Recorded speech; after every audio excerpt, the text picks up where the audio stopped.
안녕하십니까. 6월 18일 토요일 말씀 묵상 함께 시작하겠습니다. 지난 한 주간도 우리를 지키시고 보호해 주신 주님께 찬송을 드리고 또한 그 은혜가 우리를 떠나지 아니하고 우리와 늘 함께 하시는 주님을 늘 체험하는 우리 귀한 성도님들 다 되시기를 기도합니다. 오늘 본문은 마태복음 11장 20절에서부터 30절까지 말씀입니다. 어제까지 세례 요한으로 상징되는 율법과 선지자의 시대가 끝났다라는 메시지가 제시되었다면 오늘부터는 그렇다면 새로운 시대는 어떤 시대인가 하는 것에 대한 가르침이 주어진다고 할 수 있습니다. 그럼 일단 말씀을 보시고 그 다음에 계속해서 말씀 묵상 이어나가도록 하겠습니다. 예수께서 권능을 가장 많이 행하신 고을들이 회개하지 아니하므로 그때에 책망하시되 화 있을진저 고라시나 화 있을진저 벳세다야, 너희에게 행한 모든 권능을 두로와 시돈에서 행하였더라면 그들이 벌써 베옷을 입고 재에 앉아 회개하였으리라.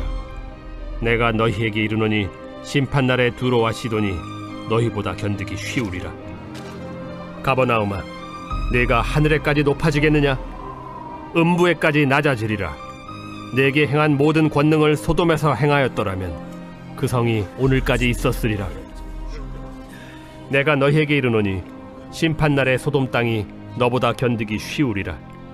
그때 예수께서 대답하여 이르시되 천지의 주제이신 아버지여, 이것을 지혜롭고 슬기 있는 자들에게는 숨기시고 어린아이들에게는 나타내심을 감사하나이다. 옳소이다. 이렇게 된 것이 아버지의 뜻이니이다.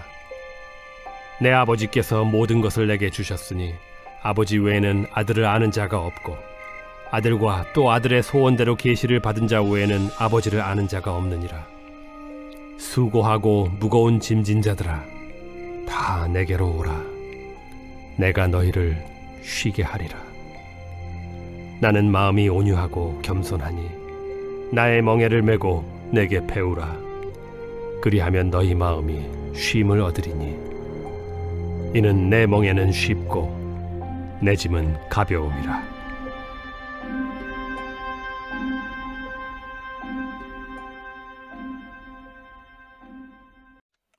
네, 말씀 잘 보셨습니까? 우리가 세계 역사를 나눌 때에 예수님을 기준으로 BC와 AD, 기원 전과 기원 후를 나누지 않습니까? 그런데 마태복음을 보시면요, 하나님의 나라, 이 천국의 역사 역시 두 사람에 의해서 나뉘는데요. 바로 율법과 선지자의 시대, 그러니까 세례 요한이 상징하는 시대예요. 그리고는 복음의 시대, 예수 그리스도의 시대입니다. 교회의 시대이고요. 세례 요한에 대한 이야기가 어제 끝났습니다. 이제는 새 시대를 여시는 예수님의 사역이 이제 나타나게 되는 거예요. 그런데 세례 요한으로 상징되는 구약과 연관되어 있는 사역을 할 때에도 마찬가지고 또 예수님으로 상징되는 신약적인 복음적인 사역에도 마찬가지고 동일하게 저들은 부정적인 반응을 보이고 있다. 이게 중요합니다. 구약 성경을 보시면 이스라엘이 사실 하나님께 온전히 순종하지 않지 않습니까? 마찬가지로 세례 요한의 사역이 이 당시 유대인들에게 그렇게 환영받지 못했다라는 것을 어제 본문까지 우리가 살펴보았는데 예수님의 사역 역시 마찬가지였던 것이죠. 그것이 여기서 계속 이어지고 있습니다. 그럼 본문 보시겠습니다. 예수님께서 권능을 가장 많이 행하신 고을들이 회개하지 아니하였다. 예수님께서 권능을 가장 많이 행하셨다? 말씀을 전하시고 병을 고치시고 귀신을 내쫓으신 그 사역들을 가장 많이 한 고을들이 있는 거죠. 그 고을들이 어디냐 하면 고라신, 벳세다, 그리고 가버나움이었던 겁니다. 사실 예수님의 본부가 어디냐 하면 가버나움이라고 할 수 있죠. 그래서 그 가버나움을 중심으로 그 지역에서 예수님께서 굉장히 많은 기적도 일으키시고 많은 말씀도 전하셨던 것이죠. 이 지역이 어디냐 하면요, 여기가 가버나움이거든요. 그리고 여기가 고라신, 여기가 벳세다입니다. 가깝죠? 바로 거기 있는 가까운 지역입니다. 이렇게 삼각형을 그릴 수도 있어요. 이 지역에서, 그러니까 갈릴리 북부 지역에서 예수님께서는 주로 사역하셨고 거기서 많은 이적도 베푸셨던 것입니다. 그런데 이 사람들이 예수님을 믿지 않고 회개하지 않아요. 뭐라고 말씀하십니까? 너희에게 행한 모든 권능을 두로와 시돈에서 행하였더라면 그들은 벌써 베옷을 입고 제에 앉아 회개하였을 거다. 그렇게 말씀하시거든요. 자, 두로와 시돈이 어디냐 하면 여기가 두로, 여기가 시돈입니다. 여기 산맥이 하나 가려져 있기 때문에 가깝지만 먼 곳이죠. 그런데 원래 이 주변 국가끼리는 사이가 좀 안 좋지 않습니까? 갈릴리 지역의 유대인들과 이 지역의 가나안 사람들, 페니키아 사람들인데요. 이 사람들은 사이가 안 좋은 겁니다. 그런데 예수님께서 말씀하시기를 너희들 유대인들 하나님의 백성이라고 너희들이 생각하지만 차라리 두로와 시돈이 너희들보다 말씀 더 잘 듣겠다. 그렇게 말씀을 하시는 거죠. 가버나움은 그야말로 본부 아니겠습니까? 그런데 이 가버나움이 하늘에까지 높아져서 굉장히 교만했던 것입니다. 예수님의 가르침을 그렇게 많이 들으면서도 교만하여서 그 말씀을 받아들이려고 하지 않았다라는 것을 알 수가 있어요. 그런데 예수님께서 뭐라고 말씀하십니까? 내가 행한 모든 권능을 소돔에서 행하였더라면, 소돔은 어떤 곳입니까? 예, 하나님에 의해서 그 유황불로 멸망한 도시잖아요. 그런데 내가 거기서 사역을 했으면 그 성이 오늘까지 있었을 것이다. 내가 거기서 얼마나 많은 이적과 가르침과 귀신 내쫓음과 그 사역을 했느냐. 고라신 베세다 가버나움에서 내가 얼마나 많이 땀을 흘렸고 얼마나 많은 사역을 했느냐. 그런데 너희가 어찌하여 받아들이지 않느냐. 이렇게 말씀을 하시는 거죠. 이것은 유대인들이 예수님의 강력한 능력을 분명히 보았음에도 불구하고 쉽게 마음을 열지 않았고 그 변화를 받아들이려 하지 않았다는 사실을 알게 합니다. 이들 갈릴리의 유대인들은 진리를 따르는 것보다는 기존의 그 유대교라는 사회 체계 안에 그냥 머무르기를 원했던 거예요. 예수님은 진리를 아무리 가르치셔도 저들은 무엇이 옳으냐, 무엇이 그르냐의 문제보다는 무엇이 내게 익숙하냐의 문제로 나는 결정하고 싶어. 내가 지금까지 해온 것이 말씀에 올바르지 않다고? 뭐 어떡하겠어. 지금까지 그렇게 해왔는데. 이런 식으로 자신을 변화시키려 하지 않는 거죠. 어제 말씀드렸다시피 낡은 부대에서 계속 머무르려고 하고 새 포도주를 거기에 채울 생각은 전혀 하지 않았다라는 것을 보여주는 것입니다. 이것은 세례 요한으로 상징되는 구약적인 가르침이나 예수님으로 상징되는 신약적인 가르침이나 마찬가지인 것이죠. 이들은 진리를 받아들이려 하지 않았던 거예요. 그 다음 본문 보시면요. 그때 예수께서 대답하여 이르시되 누구에게 대답을 하시느냐? 하나님께 대답을 하시는 겁니다.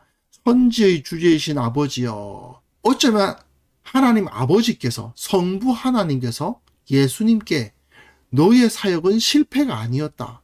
너희 사역은 결코 무가치한 것이 아니었다라는 말씀을 주셨고 그에 대해서 예수님께서 대답하신 것이 아닌가 생각이 됩니다. 아버지 하나님의 말씀은 들리지 않지만 예수님은 그 말씀을 들으셨고 그에 대해서 대답을 하고 계신 거예요. 천지의 주제이신 아버지여.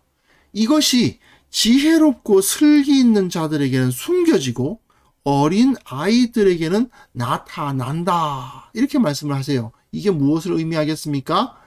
예수님의 복음을 들은 모든 사람들이 다 거부했느냐? 그건 아닙니다. 소수의 사람들은 그 복음을 받아들였죠. 제자들이 바로 그런 사람들 아니겠습니까?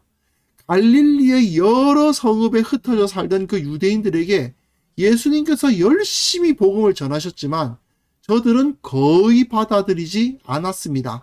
특히 지혜롭고 슬기 있는 자들, 그러니까 나름대로 교육 수준이 높고 사회적으로 확고한 지위를 가진 사람들을 의미하는 거죠. 이런 사람들은 받아들이려 하지 않습니다. 영적인 기득권자가 되어가지고 변화를 받아들이려 하지 않아요.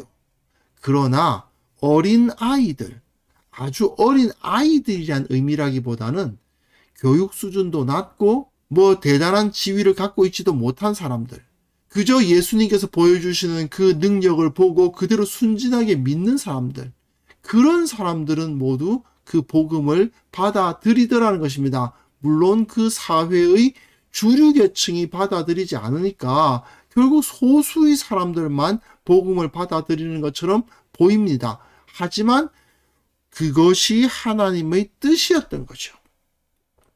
하나님께서는 높은 자, 강한 자, 힘 있는 자들에게가 아니라 약하고 낮은 자들을 향해서 그 진리의 말씀을 전하기를 원하셨고, 그들을 세워서 강한 자, 부한 자들을 부끄럽게 하시는 분이셨던 것입니다. 그러면서 예수님께서는 마지막으로 매우 중요한 메시지, 어떻게 보면 복음의 가장 핵심적인 메시지를 여기서 던지세요. 무엇이냐면, 내 아버지께서 모든 것을 내게 주셨으니 아버지 외에는 아들을 아는 자가 없고, 아들과 또 아들의 소원대로 계시를 받는 자 외에는 아버지를 아는 자가 없느니라.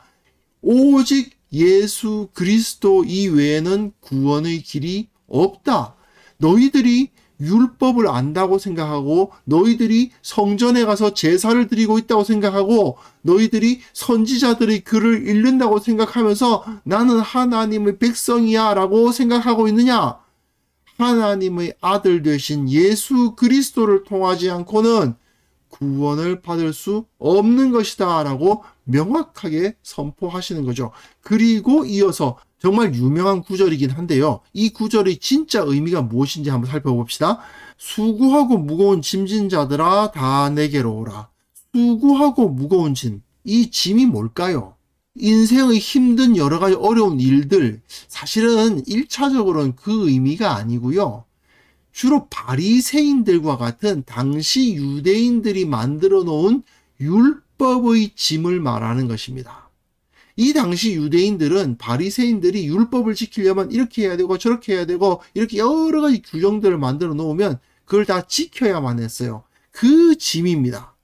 그런데 예수님은 어떤 분이십니까? 그런 모든 짐을 다 내려놓게 하시죠. 마음이 온유하고 겸손하니 나의 멍에를 메고 내게 배우라. 나의 멍에를 메고 내게 배우라. 바리새인들의 멍에를 메지 말고 나의 멍에를 메라는 말씀인 것입니다. 바리새인들에게 배우지 말고 나에게 배우라. 그렇게 하면 뭐가 생긴다고요? 너희 마음이 쉼을 얻는다. 안식에 들어간다는 것이죠. 그래서 내 멍에는 쉽고 내 짐은 가벼움이니라. 분명 예수님을 따르는 것도 멍에를 메고 짐을 지는 것이 있긴 합니다. 그러나 그것은 바리새인들의 것과 같이 사람들을 속박하는 것이 아닌 거죠. 오히려 쉬게 하고 자유롭게 하고 그리고 기쁘게 하는 것입니다. 특별히 여기서 이 쉼을 얻으리니라는 말씀이 다음 주에 우리가 다룰 12장의 내용과 연결되어 있어요. 12장에 안식일 문제가 나올 거예요. 그러면 예수님께서 지금 이런 이야기를 하신 이유가 무엇인지, 이 말씀이 실제로 어떻게 나타나는지가 우리가 다음 주 월요일에 다룰 본문에서 잘 나타나고 있는 것입니다. 사실 사람들은 본성적으로 변화를 싫어하죠. 그리고 이 당시 유대인들도 마찬가지였습니다. 자기들의 신앙의 중심은 여전히 성전이었습니다. 그런데 그 성전이 부패할 대로 부패한 거 다 알고 있었습니다. 그리고 율법이 그들에게 무척 소중했습니다. 그런데 그 율법이 더 이상 저들의 삶을 바로잡아주는 어떤 원칙이 되어주지 못하고 오히려 그에 대한 지식을 많이 쌓으면 그 지식을 가지고 사회 계층 상승의 도구가 되어버리는, 우리식으로 말하면은 시험 쳐가지고 1등, 2등 매기듯이 누가 율법 더 많이 아느냐를 가지고 높은 사람, 낮은 사람을 정하는, 율법이 그런 도구로 전락해버린 것이죠. 그런 상황에서 유대인들은 뭔가 잘못됐다라는 것을 느끼고 있었습니다. 그러나 기존의 질서를 버리려고도 하지 않고 바로잡으려 하지도 않았던 것이죠. 그냥 그 안에 안주하고 있었던 것입니다. 예수님이 강력한 능력을 보이시면서, 그리고 너무나도 설득력 있는 말씀을 전하시면서 새로운 시대가 왔다. 이제 회개하라, 돌이키라는 거죠. 회개하라, 돌이키라, 천국이 가까웠다. 아무리 말씀을 전해도 사람들은 그냥 자기네들이 살아왔던 그 방식대로 계속 있기를 원하고 있었던 것입니다. 하지만 어제도 제가 말씀드렸습니다만, 그렇게 변화하지 않고 기존의 질서에 안주하려 하게 되면 결국 그들은 좁은 문을 선택하지 않겠다는 이야기거든요. 사람들이 많이 들어가는 곳, 넓은 길, 넓은 문으로 들어가겠다는 얘기거든요. 그러면 그 길은 필연적으로 멸망의 길 아니겠습니까? 성경이 말하는 옳은 길은 좁은 문으로 들어가는 것이잖아요. 이 세상 가운데서 진리를 붙드는 그 창조적 소수가 되는 것, 그것이야말로 하나님 나라의 백성다운 삶인데, 그런데 이들 유대인들은 그러한 삶을 선택하지 않았던 것입니다. 자, 우리의 삶을 다시 한번 생각해 보았으면 좋겠습니다. 우리는 과연 진리를 위해서, 진리를 따라서 살아가고 있는가?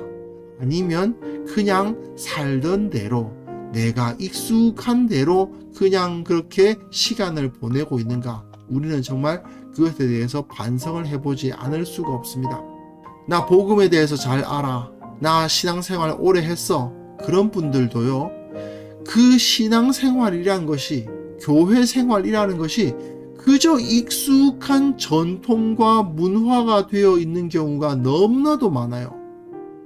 내가 정말 진리를 알고 있기 때문에 그 진리를 실천함으로써 이 세상 가운데 예수님의 향기가 되자, 그게 아니고 그냥 시간이 되었으니 일어나야 하고, 시간이 되었으니 말씀을 펴야 되고, 오늘은 주일날이니까 예배 드리러 가야 되고, 거기서 만나는 사람들에게 그저 하하호호 이야기 좀 하다가 다시 돌아오는 그러한 삶, 그게 편안하다고 생각하고 그게 신앙생활이라고 생각하는 경우가 얼마나 많습니까? 우리는 정말 말씀에 깨어 있어야 됩니다. 말씀을 잘 배울 뿐만 아니라 그 말씀을 실천하는 모습도 갖추어야만 되겠습니다.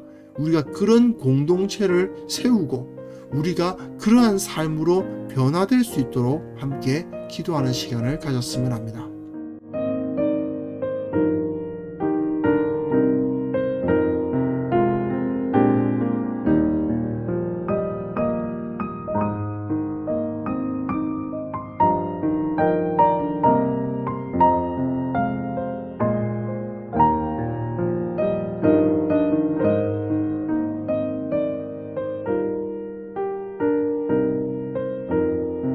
거룩하신 하나님 아버지, 우리의 신앙생활이 그저 익숙하게 전통을 따라서 문화적으로 이루어지는 것이 되지 않도록 도와주시고, 진리 가운데 서는 자들 다 될 수 있도록 도와주옵소서.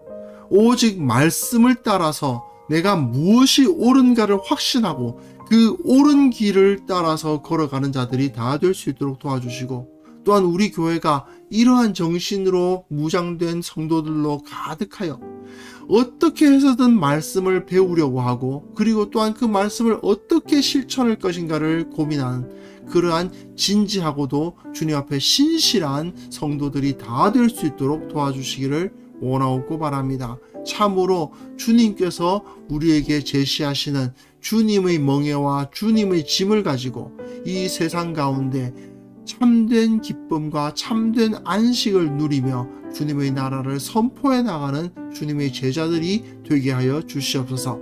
특별히 한국교회를 이러한 성도들로 채워주시고, 성도들과 지도자들이 신앙의 본질을 붙들고 그저 익숙한 전통과 문화에 머물러 있는 것이 아니라 하나님께서, 우리 주님께서 어떤 삶을 우리에게 요구하셨던가를 계속해서 고민하며 그 앞에 나아가는 그러한 온전한 신앙인들이 다 될 수 있도록 도와주시기를 원하고 바랍니다.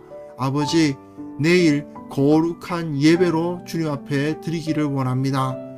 이것도 그저 전통으로, 그저 습관을 따라 이루어지는 것이 되지 않도록 주님 붙들어 주옵소서. 그 시간, 그 순간순간마다 하나님을 만나게 하여 주시고, 하나님의 영광 앞에 서게 하여 주시고, 주님께서 살아계심을 보게 하시고, 정말 하나님께서 우리를 사랑하시고 우리 가운데 계심을 체험하는 시간이 되게 하여 주옵소서. 오늘 하루도 주님께 온전히 드리오니 주님께서 승리하는 하루를 만들어 주시고, 어떠한 상황에 있든지 온전히 주님을 사랑하고 주님의 향기를 드러내는 자들로 우리가 설 수 있도록 도와주시기를 간절히 원하옵고 예수님의 이름으로 기도합니다. 아멘.